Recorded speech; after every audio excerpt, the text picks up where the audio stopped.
နားဆင်သူများအားလုံးပဲမင်္ဂလာပါရှင် Audio Box Channel လေးမှာပြန်လည်ကြိုဆိုလိုက်ပါတယ်အခုတစ်ခါတင်ဆက်ပေးချင်တာလေးကတော့ဆရာခက်စောရေးသားထားတဲ့ပန်းဥပုံမြင့်ဆိုတဲ့ဝတ္ထုတိုလေးပဲဖြစ်ပါတယ်ရှင်ဒီဝတ္ထုတိုလေးမတင်ဆက်ခင်မှာကျမတို့ရဲ့ channel လေးကိုလည်း like and subscribe လုပ်ထားခဲ့ဖို့မေတ္တာရပ်ခံပါရစေရှင်အသက်တင်တိုင်းသိရှိနိုင်ဖို့အတွက်လည်း notification ခေါင်းလောင်းလေးကိုနှိပ်ထားခဲ့ဖို့မမေ့ပါနဲ့နော်ပန်းဥပုံမြင့်လွန်ခဲ့သော6လခန့်ကကိုတီဟာအောင်နဲ့ကျွန်တော်ပန်းဆိုးရရှိစာအုပ်ဆိုင်တစ်ဆိုင်မှာအမှတ်မထင်ဆုံးဖြတ်တယ်။သူနဲ့နောက်ဆုံးတွေ့ခဲ့တဲ့ကာလကဆယ်စုနှစ်တစ်ခုကိုပင်တော်တော်လွန်ခဲ့လေပြီ။အခုတော့သူလည်းတမအာဇီဝအလုပ်တစ်ခုနဲ့အခြေကျနေပြီမို့ကျွန်တော်တစ်ချိန်ကမမေးပြလိုက်တဲ့မိကွန်များမေးရန်သူ့ကိုပြရဆိုင်တစ်ဆိုင်ကိုခေါ်လာခဲ့လိုက်တယ်။ကိုတီဟာအောင်သူ့ကိုကျွန်တော်စသိခဲ့ရတာကသူ့အလုပ်ကထူးထူးဆန်းဆန်းအပြိုစင်ရောင်းဝယ်ရည်စည်းကွက်မှာကြားကန်ပွဲစားတစ်ယောက်ရိုင်းစတန်းဆိုရလျင်သူဒီခေါင်းတစ်ယောက်ခေါင်းတောင်ရိုးရိုးကောင်းမဟုတ်ပါသူတို့လောကအခေါ်အရဆိုရင်ပါကင်မကင်တီကောင်းတီတီဟန်အောင်ဆုံးသွားပြီကိုတရားအောင်ဟင်ဟုတ်လားအေးဗျာနှစ်တွေလဲကြာပြီကိုသူ့မျက်လုံးတွေကရီဝေနေတယ်ကျွန်တော်စကားကသူ့အတိတ်ကိုပြန်ပို့လိုက်သည်နဲ့တကယ်တော့သူနဲ့ကျွန်တော်တီးကြသည့်အခါကဂျာလူမှာတီတီဟန်ဆိုသည့်ကောင်မလေးဖြစ်တယ်အဲ့ဒီတုန်းကကျွန်တော်ကအသက်19နှစ်ဝန်းကျင်ရန်ကုန်နဲ့မိုင်းနှင်းငယ်သာဝေးတဲ့မြို့ငယ်လေးမှာကျွန်တော်တို့လူငယ်ဘဝလမ်းဘေးညက်နက်မှာကုံလွန်နေစဉ်ကဖြစ်တယ်။ကျွန်တော်တို့အုပ်စုထိုင်နေကြလက်ဖေးဆိုင်လေးမှာတီတီဟန်တို့အုပ်စုလည်းလာထိုင်လေးရှိကြတယ်။သူတို့အုပ်စုတွေကအကြီးဆုံးဖြစ်တဲ့မတ်ဖြိုးနဲ့ကျွန်တော်တို့တွေရင်းနှီးကြတယ်။သူတို့မိန်းကလေးတစုကကျွန်တော်တို့တငယ်ချင်းတစုနဲ့ကေလာဝါလာနေကြတယ်။ကျွန်တော်တို့ထက်လည်းငွေသုံးနိုင်တယ်။တခါတရံကျွန်တော်တို့အရက်တောက်ချင်တဲ့အခါစပွန်ဆာပင်ပေးတတ်ပါတယ်။သူတို့ကိုပြည့်တစားတွေလို့အကြံအားဖြင့်ကျွန်တော်တို့ခံမှန်းမိတယ်။သို့တော့သူတို့အုပ်စုကနေကင်းပတ်ရောညနေနက်တွေအထိကျွန်တော်တို့နဲ့အတူရှိနေတတ်တော့ထို့သို့ဆိုရမှလည်းခက်နေပြန်ပါတယ်။နောက်ပိုင်းသတိထားမိသည်ကသူတို့အုပ်စုတွေကတဦးစားနှစ်ဦးစားကတခါတရံ3-4ရက်တပတ်ကြာလောက်ပျောက်သွားတတ်ခြင်းပဲ။နောက်တော့မဖြိုးကိုကျွန်တော်တို့တစစကားနှိုက်ကြည့်တယ်။အဖေကခက်ရေးရေး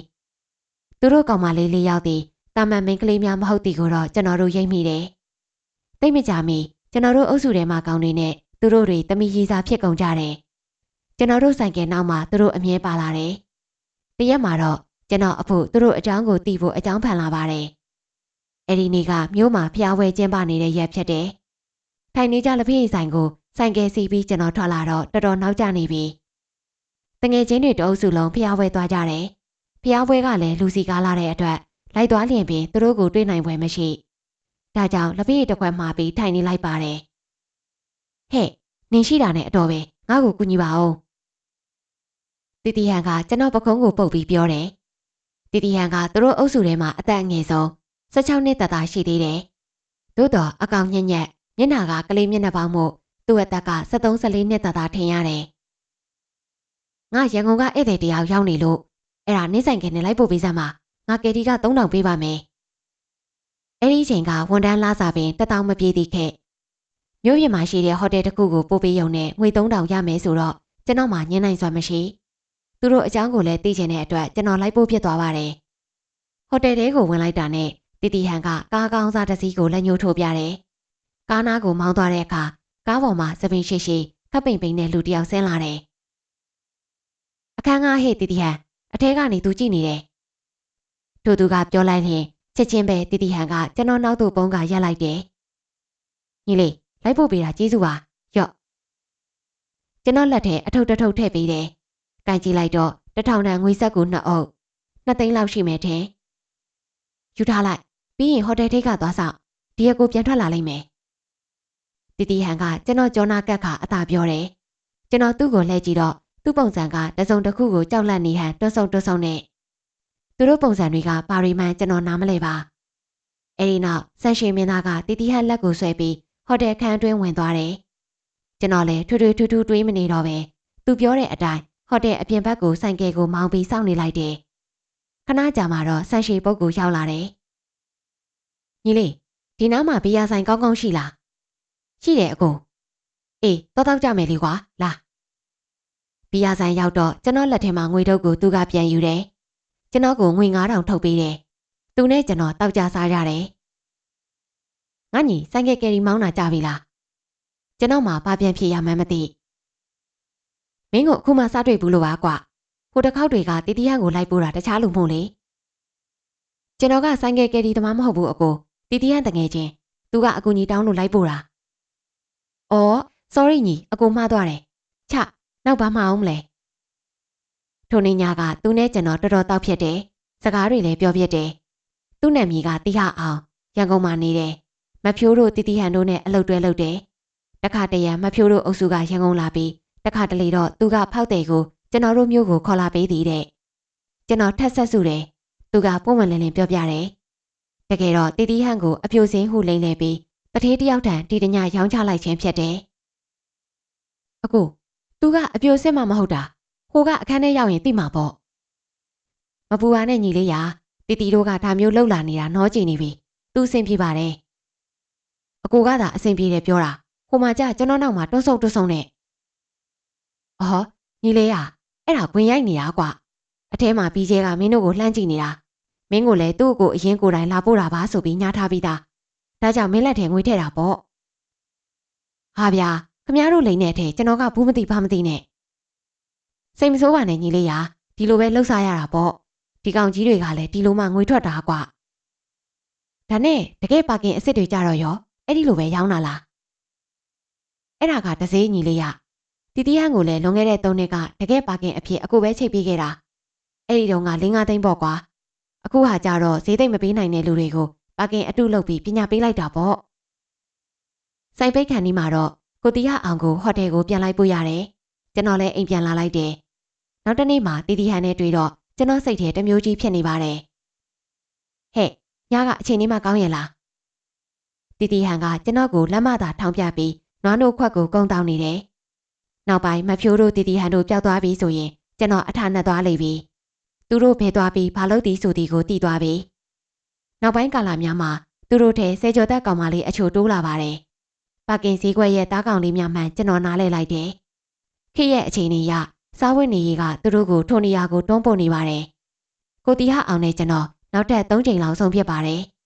်မဖြိုးတို့ကိုလာခေါ်ရင်သူကကျွန်တော်ကိုနှုတ်ဆက်ပြီးပြရလိုက်တိုက်လေးရှိတယ်သူ့အလုပ်အကြောင်းတစုံတစမှလွဲပြီးတိတိကျကျဘာမှမမေ့ဖြစ်နောက်ပိုင်းကျွန်တော်လည်းမြို့ကိုစွန့်ခွာသွားရတယ်ဆယ်စုနှစ်တစုနီးပါးမှမြို့ကိုပြန်ရောက်တဲ့အခါတီတီဟန်တယောက် HIV ဖြစ်ပြီးဆုံးပြီးဆိုသည့်သတင်းကိုကြားရပြန်တယ်စိတ်ထဲမကောင်းပန်းဥဈေးကွက်ခေါ်ဒီပါကင်ဈေးကွက်ကြီးတဲ့ကျင်လည်ခဲ့ကြသည့်သူတို့လေးတွေအကြောင်းကိုစာရေးဖို့ကျွန်တော်တေးထားခဲ့တာကြားခဲ့ပြီအခုတော့စင်ကာပူသို့ထွက်ခွာသွားပြီးနောက်ပိုင်းကိုပိုင်လုပ်ငန်းထူထောင်ထားသည့်ကိုတီဟအောင်နဲ့ကျွန်တော်ပြန်တွေ့ကြပြီသူလည်းငယ်တုန်းကလှုပ်ဆောင်ခဲ့သည့်အလုပ်အတွက်စိတ်ထဲသိပ်ကောင်းဟန်မရှိအခုအချိန်အိမ်တောင်ကြပြီးတမီလေးမွေးထားသေးတဲ့အနီးနားကဘီယာဆိုင်မှာကျွန်တော်တို့စကားတွေပြောပြကြတယ်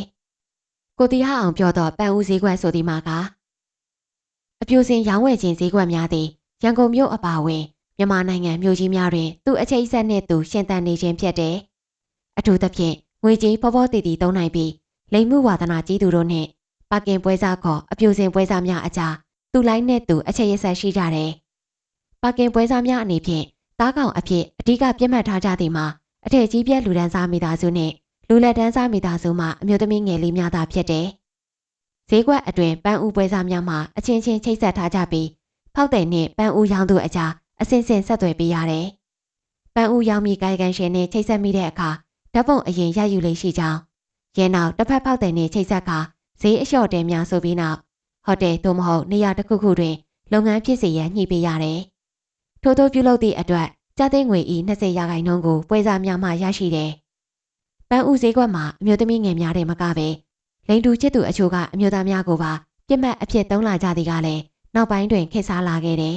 ။ရင်းဈေးကွက်အတွင်ပုံမစိတ်ဝင်စားဖွယ်ကောင်းသည်မှာပန်းဦးအတူပြုလုပ်ခြင်းပင်ဖြစ်တယ်။ပန်းဦးအတူပြုလုပ်ခြင်းကိုအစင်းမြင့်ပြည်တစားလောကမှာကောင်းများကပြုလုပ်ကာအပြိုစင်ဝဲသူဘောစားများထံလိမ့်လေပိုးဆောင်လေးရှိကြတယ်။အကိုတို့ခေတ်ကအပြိုမေးအတုလောက်တာကနည်းနည်းတော့လက်ဝင်တယ်။ပထမဆုံးကြက်နှလုံး3-4ခုလောက်ကိုဝဲပြီး2နာရီလောက်ရေးစိမ်ထားရတယ်။ပြီးရင်ကြက်နှလုံးကပွားလာပြီးကြက်နှလုံးအပေါ်ကအရေခွန်အကြည့်လေးကိုခွာလို့ရလာလိမ့်မယ်။အဲ့ဒီအရေခွန်လေးကိုခွာပြီး3-4ခုထပ်လိုက်တဲ့အခါမမတင်းတင်းလေးဖြစ်သွားရော။အဲ့ဒီအခါကတော့နော်အဲ့ဒီမမတင်းတင်းအမေးပုံစံအရေခွန်ကြည့်လေးကိုမိမကိုအတွင်ပိုင်းလေးကိုတယောက်ကတေးသေးချာချာကပ်ပေးရတယ်။ကတ်တဲ့အခါမှာမိမကူကိုကြုံစီတဲ့ဆေးရှိတယ် အဲ့ဒီဆေးလေးညှက်ညက်ထည့်ပြီးလှုပ်ယူရတယ်။ပြီးတဲ့အခါဇလားတစ်ခုတည်းဝင်ပြီးကြောက်ချင်ရင်စိန်ရသေးတာမျိုးလဲလောက်တတ်ကြသေးတယ်။ကျန်တာကတော့ကိုတရုပ်ဆောင်တတ်ဖို့ပါပဲ။အခုခေတ်ကတော့ဒီတက်ဆန်းတဲ့နီးတွေပေါ်လာပြီတဲ့။အခုလဲဒီလောကနဲ့ဝေးတော့သိချာမသိတော့ဘူး။တစ်ချိန်ကကျွန်တော်တငယ်ချင်းတီတီဟန်သည်အဆိုပါအပြိုစင်မေးအတူဖြင့်မြန်မာပြည်အနှံ့ပန်းဦးဈေးကွက်အတွင်းကျင်းလည်ခဲ့ပြီးနောက်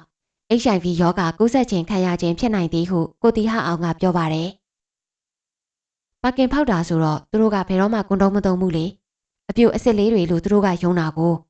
ကလေးမလေးတွေဘက်ကလည်းညှင်းပိုင်ခွင့်မရှိဘူး။ကိုကတကယ်အပြိုစင်အစ်စ်လေးလို့ဟန်ဆောင်နေရတာဆိုတော့ဘယ်မှတ်မိကြတော့မလဲ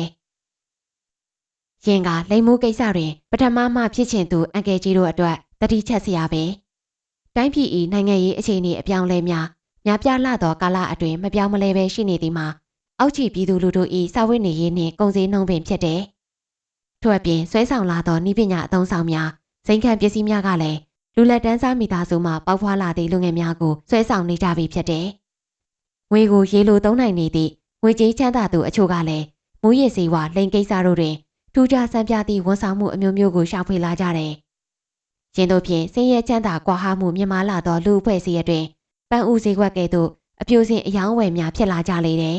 ။ကိုတီဟအောင်၏စကားလုံးကြားတွင်ကျွန်တော်ရင်ထဲမိကွန်းများလည်းအစီအီပေါ်လာပါတယ်။အထူးကတော့အခုလဲတစ်ချိန်ကငွေကိုဘယ်လိုနည်းနဲ့ရဆိုပြီးဒီလိုလှုပ်ဖြစ်သွားတာပေါ့ဗျာ။အခုကအရင်ကဟိုတယ်မှာဝေတာလုပ်တာအဲ့ဒီလိုချိန်ရင်ဆက်ရင်ပွဲစားဖြစ်လာတာပဲ။အခုချိန်ကိုသမီးလေးဒီရွယ်ရောက်လာတော့တွေးပြီးကိုချင်းစာမိတယ်။ဒီအလုပ်ကြီးလုပ်ခဲ့မိတာကိုလည်းနောင်တတွေတကယ်ရမိပါတယ်ကွာ။ကျွန်တော်ကတော့တပ်ပြင်းသာချရင်နောက်ထပ်ဘီယာတစ်ခွက်ထပ်မှမိပြန်တယ်။ခက်စောအောက်တိုဘာ25 2020အခုဖတ်ပြခဲ့တာကတော့ဆရာခက်စောရေးသားထားတဲ့ပန်းဦးပုံမြင့်ဆိုတဲ့ဝတ္ထုတိုလေးပဲဖြစ်ပါတယ်ရှင်။တူတာရတာစာပေများကိုအပတ်စဉ်တင်ဆက်ပေးမှာဖြစ်လို့ Audio Box Channel လေးကိုလည်း Like and Subscribe လုပ်ထားခဲ့ဖို့မမေ့ပါနဲ့နော်။ Audio Box လေးတွေနားထောင်ရင်ဘဝအမောတွေပြပြောက်ပြီးတာယာတဲ့အချိန်လေးပိုင်ဆိုင်ကြပါစေရှင်။